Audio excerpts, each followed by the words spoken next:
2019मध्ये हिंदुत्व आणि बाळासाहेब ठाकरे यांच्या विचारांपासून दूर गेलेलेच आता हिंदुत्वाचा आव्हानात जनतेसमोर जात असल्याची टीका खासदार श्रीकांत शिंदे यांनी उद्धव ठाकरे यांचं नाव न घेता केली.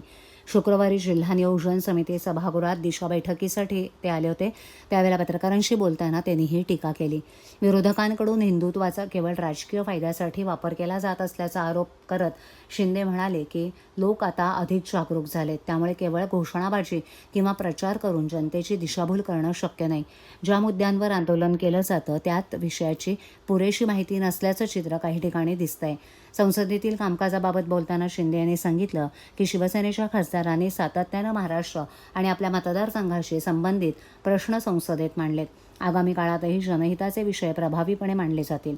लोकसभेत शिवसेनेचे 13 खासदार असल्यानं पक्षाची ताकद वाढली असून संसदीय कामगिरी अधिक प्रभावी होईल असा विश्वास त्यांनी व्यक्त केला. दरम्यान केंद्रीय मंत्रिमंडळ विस्तारात शिवसेनेला कॅबिनेट आणि राज्यमंत्रीपद मिळण्याबाबत विचारलं असता शिंदे यांनी मिश्किल प्रतिक्रिया दिली. ही चर्चा तुम्हीच करत आहात, आमच्यापेक्षा माध्यमांनाच त्याची अधिक उत्सुकता आहे असं म्हणत त्यांनी या प्रश्नावर अधिक भाष्य टाळलं.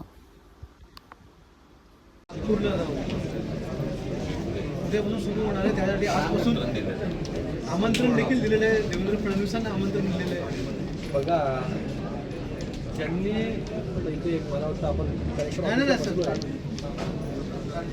हिंदुत्व सोडलं, बाळासाहेबांचे विचार सोडले, आता वेगळी हिंदुत्व घेऊन जे आहे लोकांपुढे जाणं आणि हा प्रोपगेंडा करणं, हे लोक खूप हुशार आहेत. आपण 2019मध्ये काय केलं, सगळ्या गोष्टी ज्या आहेत लोकांच्या समोर आहेत. कशा प्रकारे जे आहे आपण आयडिओलॉजिकल कॉम्प्रोमाइज केलं, आयडिओलॉजी कॉम्प्रोमाइज केलं, हिंदुत्वाला कॉम्प्रोमाइज केलं, बाळासाहेबांचे विचार कॉम्प्रोमाइज केले.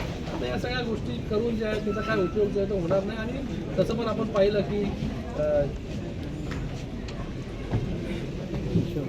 ज्या नावावर ते आंदोलन करत आहे तेच वाचता येत नाही, अशी परिस्थिती आहे.